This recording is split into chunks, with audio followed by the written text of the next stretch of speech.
Okey, so kita dah tengok bagaimana perjalanan rombongan kemerdekaan Tanah Melayu yang diketuai oleh Tunku Abdul Rahman bertolak daripada Kuala Lumpur ke Singapura. Kemudian daripada Singapura mereka bergerak ke Karachi dengan menaiki kapal. Okey. Kemudian dari kapal laut Kemudian daripada Karachi bertolak ke London menaiki kapal terbang. Okey, dan akhirnya mereka membawa perjanjian kemerdekaan pulang ke tanah Melayu. Okey, kita nak tengok yang seterusnya. Okey, so 14 Januari rombongan ini tiba di London. Okey. Bermula 18 Januari 1956 sehinggalah 6 Februari 1956, rundingan kemerdekaan telah berlangsung di London. Okey, antara siapa? Antara Raja-Raja Melayu, Parti Perikatan dengan British di Lancaster House, London. Okey. So, ketika membalas ucapan alu-aluan daripada kerajaan British, Tunku Abdul Rahman telah menyatakan. Okey, Tunku Abdul Rahman pun bercakap. Dia kata, rombongan saya sedang berusaha bagi mendapatkan taraf berkerajaan sendiri untuk Persekutuan Tanah Melayu dengan serta-merta dan kemerdekaan penuh pada tahun hadapan. Okey, itu main point kita ke sana, iaitu untuk mendapatkan kemerdekaan kepada Tanah Melayu selewat-lewatnya tahun hadapan. Okey. So, perkara yang dirundingkan dan apa yang disepakati di London tersebut, yang mana dalam rundingan merdeka ini segala perbincangan dihasilkan dalam satu laporan setebal 20 halaman. Maksudnya mereka ada buat report lah selepas rundingan tersebut, laporan dibentuk, yang mana laporan tersebut mempunyai 20 muka surat, dan matlamat rombongan daripada Persekutuan Tanah Melayu ini juga berjaya mendapatkan persetujuan kerajaan British. Maksudnya kerajaan British bersetuju untuk memberikan kemerdekaan kepada Tanah Melayu, dan akhirnya wujudlah satu perjanjian, iaitu Perjanjian Kemerdekaan Tanah Melayu pada 8 Februari 1956. Dan dalam rundingan ini, kedua-dua pihak bersetuju untuk membentuk Suruhanjaya Perlembagaan yang berperanan merangka perlembagaan bagi negara kita.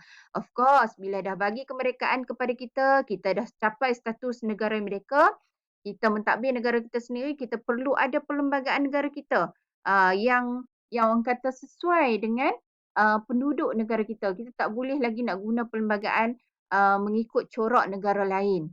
Okey?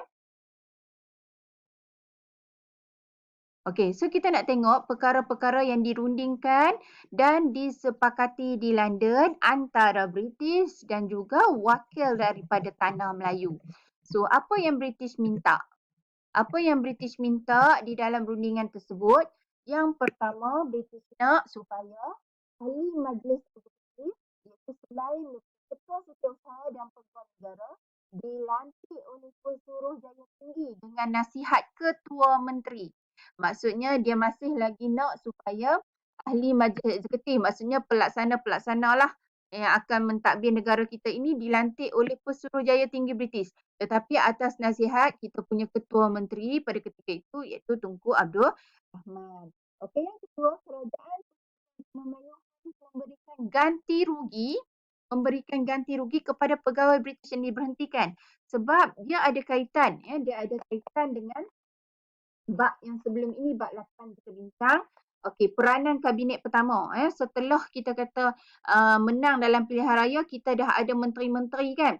Okey, so apa peranan kabinet? Antaranya apa? Antaranya ialah dia mengurangkan kuasa pentadbiran British. Okey, dia mengurangkan kuasa pentadbiran British, membincangkan isu keselamatan dalam negeri dan pertahanan. Sebab itulah Tunku Abdul Rahman bawa benda ni di London. Okey, so British kata Kerajaan Persekutuan Tanah Melayu perlu bayar ganti rugi kepada pegawai-pegawai dia yang diberhentikan. Okey, yang seterusnya British meminta mengadakan perjanjian pertahanan. Ini isu keselamatan negara lah, dan bantuan bersama antara Persekutuan Tanah Melayu dengan British. Maksudnya di sini mereka juga membincangkan perhubungan antara Tanah Melayu dan juga British selepas kemerdekaan diberikan, macam mana bentuk hubungan kita. Masih ada bentuk perhubungan di situ, terutamanya dari segi bantuan untuk keselamatan dan juga pertahanan pada negara kita.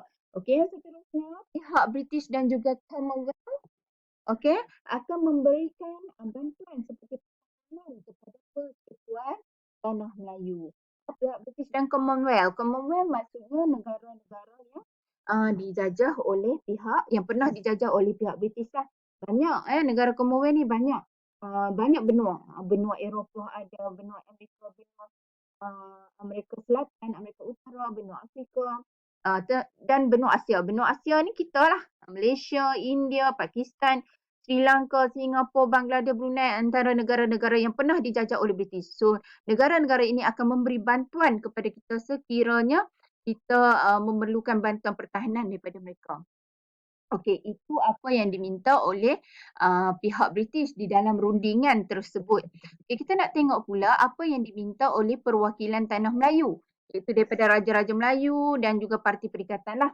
Yang pertama, menghapuskan jawatan Setiausaha Keuangan dan digantikan dengan Menteri Kewangan. Kalau sebelum ini Setiausaha Kewangan ni dipegang oleh ex officio, maksudnya kita belum ada menteri. Jadi sekarang kita nak lantik Menteri Kewangan menggantikan Setiausaha Kewangan. Okey, yang seterusnya menuntut agar Menteri Hal Ehwal Ekonomi hendaklah dalam kalangan rakyat Persekutuan Tanah Melayu. Kita tak mahu dah pegawai British yang pegang bahagian ekonomi. Okey, yang seterusnya menginginkan Menteri Pertahanan daripada rakyat Persekutuan Tanah Melayu juga. Bukannya yang seperti sebelum ini, iaitu menggantikan pengarah gerakan yang disandang oleh pegawai British. Kemudian menuntut tarikh kemerdekaan tidak lewat daripada 31 Ogos 1957. Tarikh ni juga adalah ada dia punya sebab apa tarikh ini dipilih. Nanti kita cerita. Kemudian berunding tentang isu Suruhanjaya Perlembagaan, keuangan, keselamatan dalam negeri dan juga perkhidmatan awam. So ini antara kandungan-kandungan yang diminta di dalam rundingan tersebut oleh perwakilan daripada Tanah Melayu. So hasil rundingan ini wujudlah laporan yang kita sebut tadilah. Laporan Perjanjian Kemerdekaan setebal 20 muka surat. Okey, baik. So tadi kita nak cerita sikit tentang tarikh ni, tarikh 31 Ogos 1957. Sebenarnya penetapan tarikh kemerdekaan Persekutuan Tanah Melayu pada 31 Ogos 1957 ditentukan selepas Tunku Abdul Rahman dan beberapa pemimpin yang lain meminta pandangan daripada Syekh Abdullah Fahim Syekh Abdullah Fahim yang merupakan ulama besar. Ulama besar daripada Kepala Batu Pulau Pinang. Kalau kita tengok Syekh Abdullah Fahim ni kalau ikut sejarah, dia adalah datuk kepada Abdullah Ahmad Badawi Okey. So sejarah dia, Syekh Abdullah Fahim ni adalah ulama. Ulama ni tokoh Islam lah. Tokoh Islam yang mahir dalam bidang agama dan dia juga mahir dalam pengiraan ilmu hisab Okey. So dia lahir kalau ikut sejarah dia, Syekh Abdullah Fahim ni lahir di Kubur Panjang dan dia pernah menetap di Mekah. So mereka meminta pandangan daripada Syekh Abdullah Fahim tentang tarikh ni. Mungkin ada kita kata keistimewaan tarikh 31 Ogos 1957. Okey, so kita nak tengok sambutan kemerdekaan. Sambutan bersejarah belum lagi sambutan kemerdekaan. Sambutan bersejarah di Melaka. Okey, so Tunku Abdul Rahman dan rombongan mereka selamat tiba di lapangan terbang baru Batu Berendam Melaka pada 20 Februari 1956. Mereka bertolak mereka sampai ke London 14 Januari 18 Januari sampai 6 Februari mereka berunding. 20 Februari tiba di Melaka dan rombongan mereka ini telah diarak ke Padang Bandar Hili Melaka. Lebih kurang 100,000 orang datang dengan menaiki bas, dengan menaiki lori, dengan berjalan kaki, naik beca dan sebagainya daripada seluruh negara. Semangat ni semua, tak kira Melayu, Cina, India bersemangat nak dapat pengumuman ni. Apa keputusan perbincangan di sana. Okey, mereka berkumpul untuk mendengar ucapan pengumuman tentang tarikh kemerdekaan. Okey. Kemudian dikata di sini, Tunku Abdul Rahman akhirnya memaklumkan bahawa melalui perjanjian kemerdekaan negara kita telah diberikan kemerdekaan pada 31 Ogos 1957. Jadi serentak dengan pengumuman itu, rakyat-rakyat yang ada di situ yang membanjiri padang bandar Hilir Melaka melaungkan merdeka dengan sangat-sangat gemuruh seronok, bangga, rasa seronok dalam masa yang sama, macam-macam kalau kita baca sejarah macam-macam perasaan ada, seronok, hibur semua ada kan. Langkah menuju kemerdekaan ini memperlihatkan bahawa gandingan kesungguhan semua pihak. Tak kiralah pihak pemimpin yang bersemangat nak ke sana, pihak rakyat juga ada yang berkorban. Kalau kita baca kaum-kaum wanita di Tanah Melayu, berkorban bagi barang mah dan sebagainya supaya digunakan sebagai tambang untuk ke London.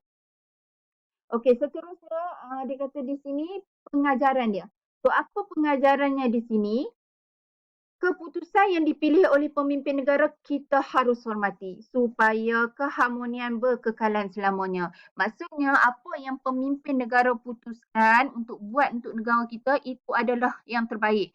Jangan kita persoalkan ikut kita punya pemikiran. Maksudnya di sini mungkin ada benda yang kita tak setuju, kita hanya nak lawan je, itu tak betul, itu tak betul. So dia kata kat sini keputusan yang dipilih oleh pemimpin negara kita harus hormati kerana di situ kita akan capai keharmonian yang berkekalan.